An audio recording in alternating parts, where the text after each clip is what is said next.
What are we talking about today, bro? I think we're trying to hit something in the form of radical accountability. Yeah, we're going to talk about that, and then we're going to talk about just opposed to that, Ooh, victim mentality. victim mentality. So in the context of focus, this idea of radical accountability is an ingredient that anyone and everyone would say is top characteristic for success. Yeah, I think so. And a lot of people would say the inverse of that, victim mentality, is also one of the top contributors to not succeeding. Right. Let's say you've got a small business. Yeah. In this scenario, you're the owner, operator. Yeah. Do you take accountability for everything so you can pivot and move on? Yeah. Or do you blame everything else until it crumbles Yeah. and you lose your business because you won't actually be accountable for the actions? Exactly. Because, I mean, yeah, you can't really sink a ship like Apple at this point, I don't think. Yeah. Very easily, I Very should say. easily. Built to last. But a small Has all the business, principles. 25, whatever employees, small HVAC company, Yeah. the fucking owner has to be accountable. Yeah. One of my favorite quotes, and I don't remember who this came from, but the quote is, every problem is a leadership problem. Yeah. So anytime I'm in the room, I start with that quote because it just sets the tone. Yeah. I don't want to sit in here as a consultant and a strategist and help your team and listen to y'all bitch about your employees Nope. because it's not your employee's fault. It's your fault. That's not being accountable. That's not being accountable. That's not radical accountability. Nope. That's victim mentality. My employees don't own it. I don't have employees who, they don't own it. And I always ask, do they own it? And they're like, well, no. And I'm like, okay. Why would they act like that? Why would they act like owners? They're not owners. Yeah. You're the owner. Why are you acting like this? Give them a bonus. Yeah. Give them ownership. Profit sharing. Yeah, do profit share. Yeah. Create a S corp. Issue shares. Yeah. Either expect an owner to act like an owner, or expect an employee to act like an employee, Because it's a completely different world. and that's being radically accountable. I dig it, bro. So today we're going to talk about radical accountability and victim mentality, and how it really does affect our success and Everything. focus. Everything. Let's do it, bro.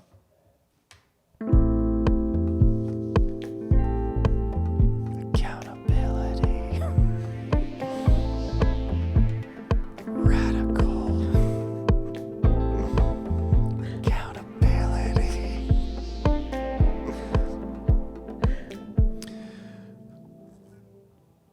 I'm Jonathan Noel. And I'm Brian Noel, This is the Focus Cast. where we help you remove distractions Increase focus. so you can live a life with intention Intentions. and be accountable to that intention. Yep. And not be a victim. What is victim mentality, Jonathan? Okay. Brian, Yannick, Noel. Okay, victim mentality. You tend to blame other people and forces for the problems and challenges in your life. Yeah. Easy enough. Victimhood can become a part of a person's identity, but it is a learned behavior and can be changed. It often evolves as a defense mechanism to cope with adverse life events. That's actually from WebMD, Yeah. laying it down for the victim mentality people out Laying there. it down. And it says, like, the victim mentality can start as a coping mechanism from some type of event or trauma or something like that. And that makes sense. That makes sense, right? If something happened to you that was bad, traumatic, Yeah. it would be very natural for your brain to convince itself that it happened to you and it's your fault, and that will always happen to you for the rest of your life. Yeah. Right? That's some deep trauma you got. I think this actually is switching straight over to accountability, Yeah. is understanding that people have their own shit. They have their own traumas, their own life. Yes. And that's why you can't just hate everyone or be pissed off that someone is the way they are. Yeah. You don't know what they went through. Yeah. Plain and simple. And I'm not advocating at any means by this statement for child molesters. Well, there's usually exceptions to rules, right? But I will say, if a child is molested, Yeah. we have extreme empathy, and we want to murder the person who molested that child, rightfully so. Yeah. But when that child grows up and becomes a child molester because they never got help, then we hate that person and we want them to die. Right. And that's just a sad reality. So they went from everyone feels bad Yeah.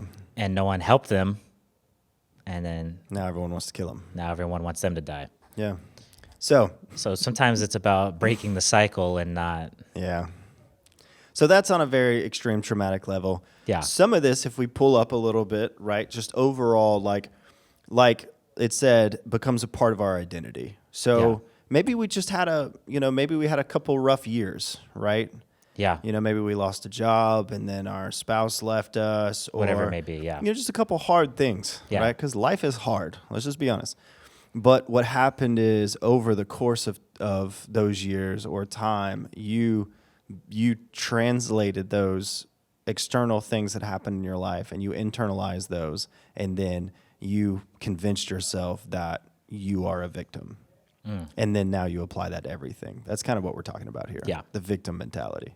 Now, for just like the brat children who have rich parents and they're just in a victim mentality, I just think they need to be like, they just need to get their ass kicked.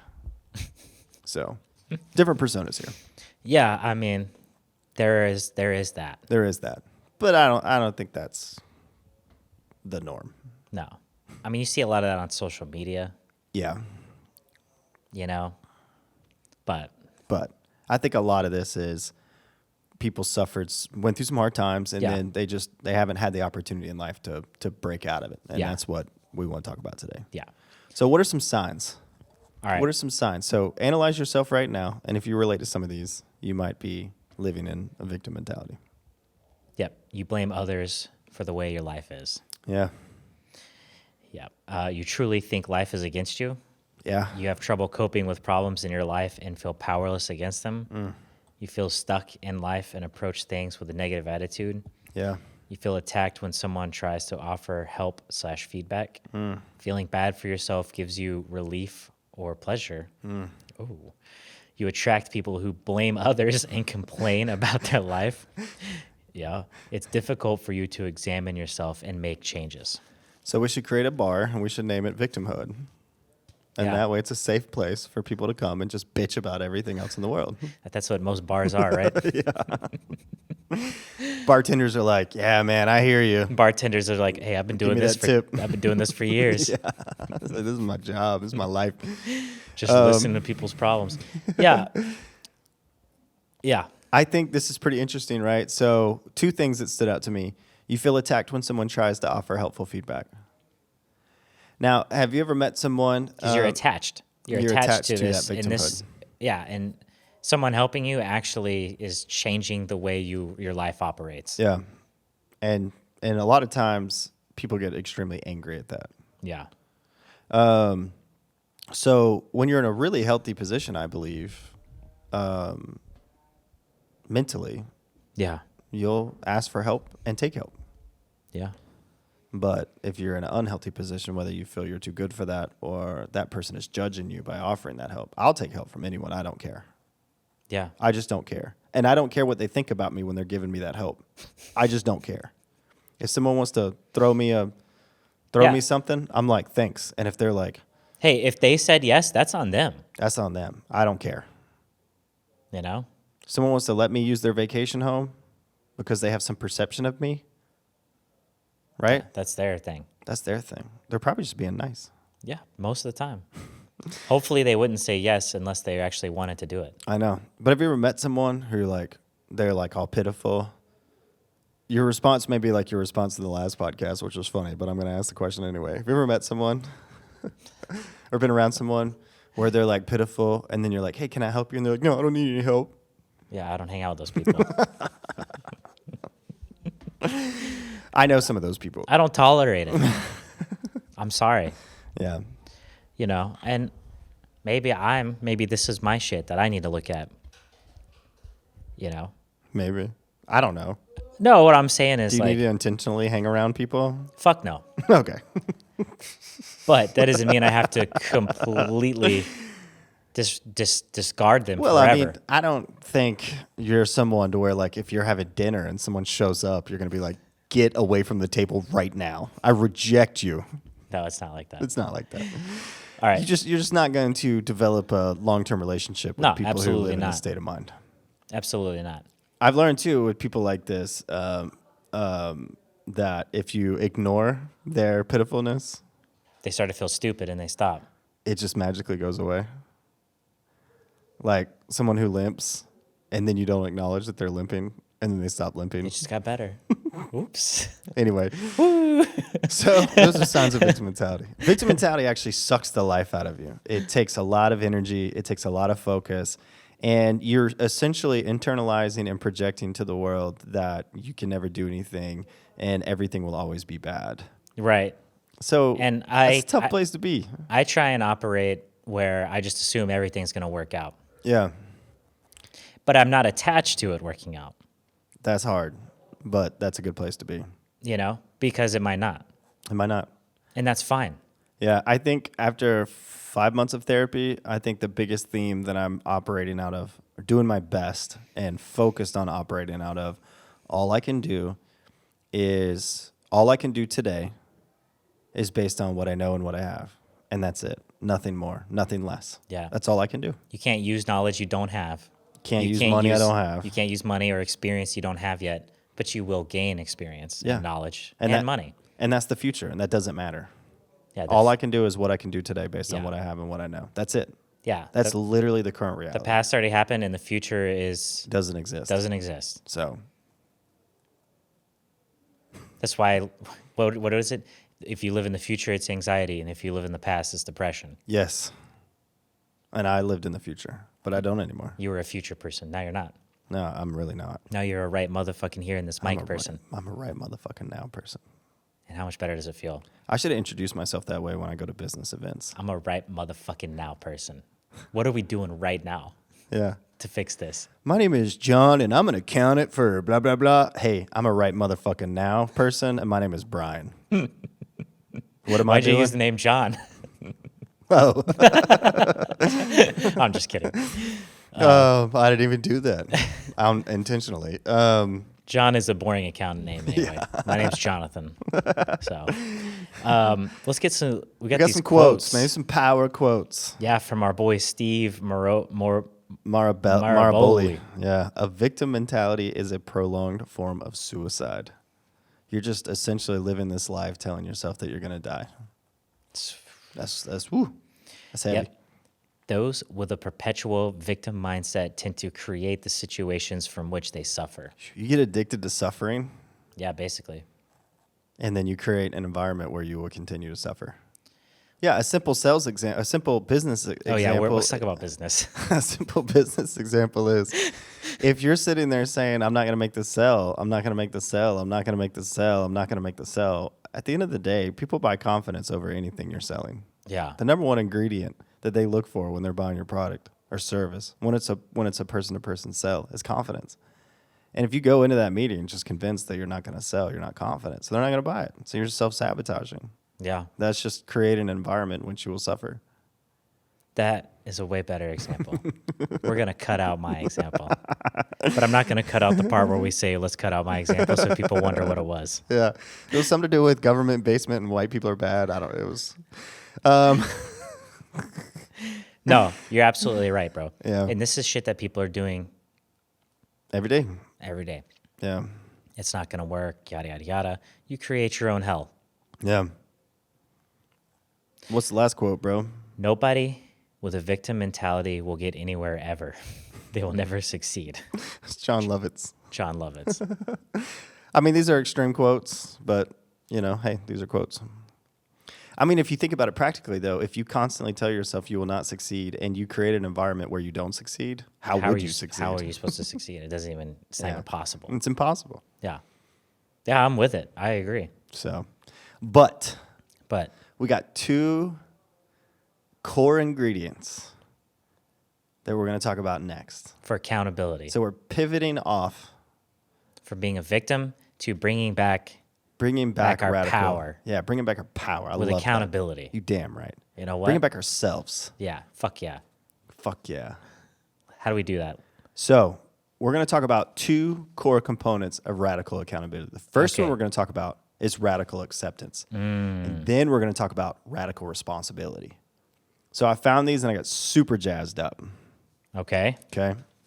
So first, I'll hit radical acceptance, and then we can jump into some components of radical acceptance. Let's do it. So, radical acceptance is a dialectical behavioral therapy. Behavioral. That's such a hard word to say. Behavioral. Dialectical behavioral therapy, DBT, by psychologist Marcia Linehan. A mindfulness-based skill that involves fully and completely accepting the reality of a situation without judgment, resistance, or denial, even if it's difficult or painful. This is insane. I've talked about David Goggins Yes. a lot. Yes. But that's because he doesn't give a fuck. Yeah. And he said, if I can't run, I'll do something else. This is a radical acceptance. Yeah. He is the guy who's famous for running and yelling at the camera and being hard as fuck. Yeah. And he said, if I can't run, I'll figure it out, bitch. Figure it out. I'll figure it out. That's radical acceptance. Right. Yeah, it's insane. You know? Like if I play music every day, what happens if my hand just ceased to exist? Yeah. It would suck, It would suck. but I would have to accept it Yeah. and move on. You'd be playing with your toes, bro. But playing with something. You do play bass. So So anyway, that, save that for another. that's great. Yeah, and this just, I want to read it one more time and then we'll get into it. You ready? Yeah. Accepting the reality of a situation without judgment, resistance, or denial. So it's literally pulling all of our opinion of a situation, all of our emotion of a situation, and just saying, Being in it. This is the situation. This is what I feel like. Period. This is what I feel like you have to have this to survive. Yeah. Like if you were out, if you got lost, Yeah. whatever, you got lost in the woods. Yeah. Okay, you just have to accept it. Yeah. You know, you can't resist it. No. That doesn't get you food. No. You can't deny it. You can't deny yourself. You know, and then have I'm not to. in the woods. I'm in a condo. Yeah, and it might be difficult and painful. Yeah. So this is like you have to have radical acceptance. Yeah. It's pretty wild. So here's some ways to acquire radical acceptance. Okay. So first one is accepting reality. Radical acceptance involves acknowledging and embracing the present moment, including your thoughts, emotions, and external circumstances exactly as they are. This is reality. Boom. Okay. Next thing we can do. Letting go of resistance. Instead of fighting against the situation, you accept it as it is. Yeah. Yep. So once you state it as reality, and then you stop resisting, let go of that resistance. Yep. Non-judgment. Refraining from labeling the situation as good or bad, right or wrong. I love this because it says not good or bad, right? Yeah. This isn't just in the context of thinking a situation is bad. This is really, in my opinion, this is like acute, introspective mindfulness. This is just like, this is a thing. It is what it is. Yes. It's a thing that exists. Yes. It doesn't have to be good or bad. Right. It is just a current reality. Which, this is how we create our own hells. We label everything. Yeah. Oh, I hit the red light. I have bad luck. Yeah. You know, this happened to me. This is bad. It's bad. It's bad. It's all Yeah. bad. Yeah. Or you What hit if- the red light and you're like, I bet if that was a green light, someone would have ran it and I would have died. Yeah. It's just like, I am sitting at a red light. It turned fucking red. That's all I'm a human being in a car on the street at a Yeah. red light. Yeah. It doesn't have to be good or bad. doesn't have to be It's just a thing. Just a thing. All right. Emotional regulation. Oh, this is good. Manage intense emotions, particularly negative ones, by allowing them to acknowledge and experience. I feel like there's a word missing. Let me hit it again. Next one on our list here, emotional regulation.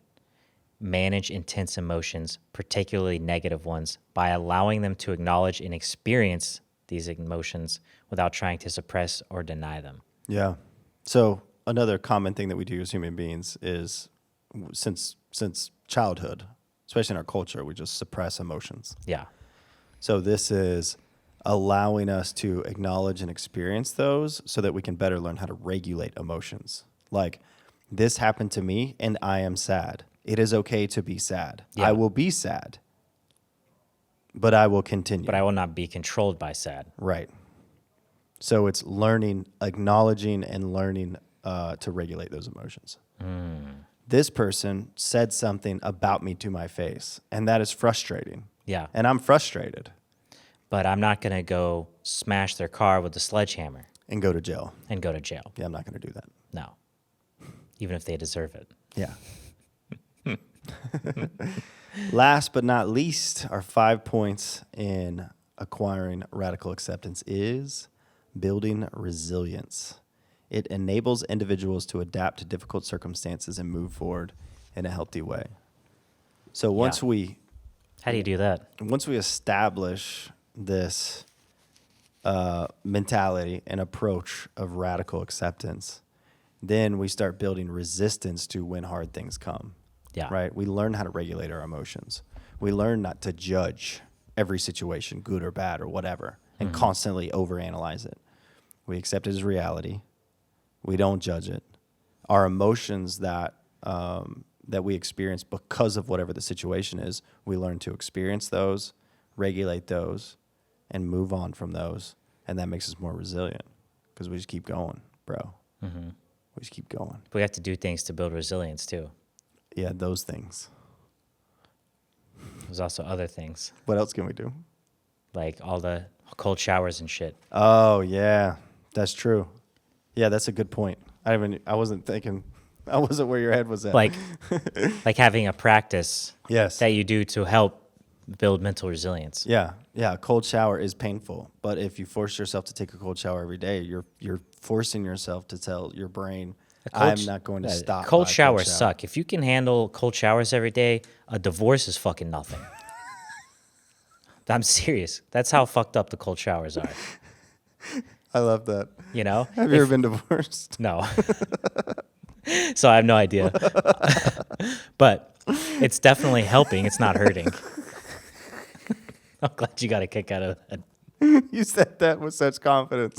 I love that so much. Oh, that was good. But- that was great. You know, But yes. the whole point of doing things that are kind of difficult, yeah, it feels good, but you're building, there's a mental piece to that. Yeah, Building the it's mental like- resilience. It's like when we mountain bike and we're going uphill for like an hour and you just, everything in your body is screaming, why are you choosing to do this? Yeah. But you keep going. Yeah. And it's building resilience. So then if Yeah, you end no, up that's in a good. place in life where you actually have to use it and shit's kind of, Yeah. whether it's a work thing, an emotional thing, or society collapses, who gives a fuck? Insert whatever scenario you want. Yeah. I would rather have a little more resistance than have no resistance. Resilience. Yeah, resilience. I mean. Yeah. 100%. So anyway, all right. I love that. How do we build this radical responsibility? So with radical acceptance, then comes radical responsibility. Once you accept the situation, then you radically accept how you play a role in that. You're responsible for that. So Yeah. goes beyond traditional notions of responsibility by encouraging individuals to take ownership of every aspect of their lives, including their thoughts, their emotions, their behaviors, and their outcomes. And outcomes. Yeah. Mm-hmm. Can you imagine, like, if I take radical responsibility over my thoughts and my emotions? Yeah. Imagine you realize one day that everything around you and everything you've created in your life was something you either chose to do or chose to accept happen to you. Wow. That's crazy. But That's that, radical responsibility. people don't want to do that. No. So Okay. we got 6 steps to increase radical responsibility. What's step 1, bro? Self-awareness. Deep understanding of oneself, including one's values, beliefs, thoughts, and motivations. Yeah, if you don't even know who you are, how are you going to be who you want to be? Didn't I just say in the last episode that probably no one knows who they are? Yeah.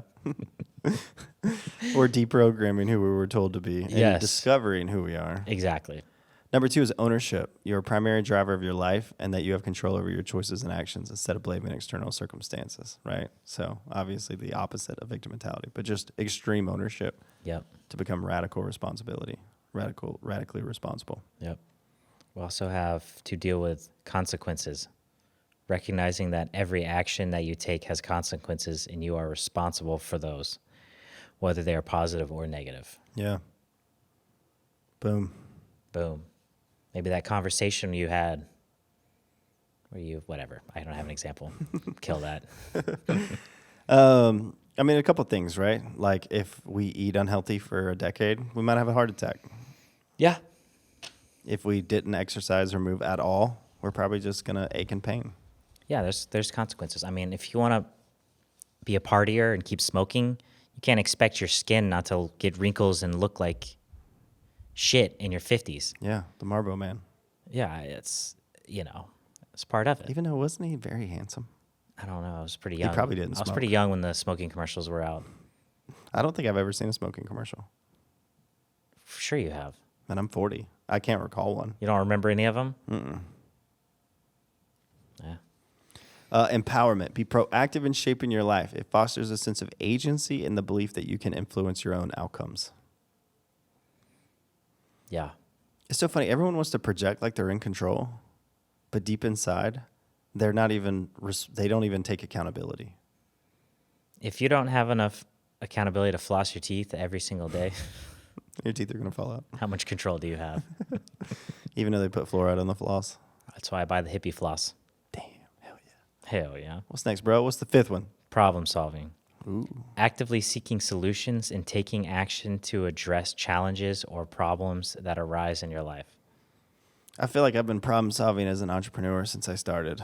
Isn't that what just being an entrepreneur is? Yeah, it's risk assessment and problem solving. Yeah. That's it. That's really good. Continuous growth, committed to personal growth and development. They see challenges, they being people who are radically responsible, see challenges and setbacks as opportunities to learn and improve. Just constantly improving, looking for ways to improve. All of the people that I know who are like amazing at what they do or like just bad motherfuckers, like whether they're extremely intelligent, top of the cream of the crop people, they constantly learn. They never stop learning. Never. Ever. I think that's basically the whole point of life. Yeah. More or less is to learn shit and not be a dick and be a positive influence, that kind of thing. Yeah. So. Radical accountability. Guess that's it, huh? I think that's it.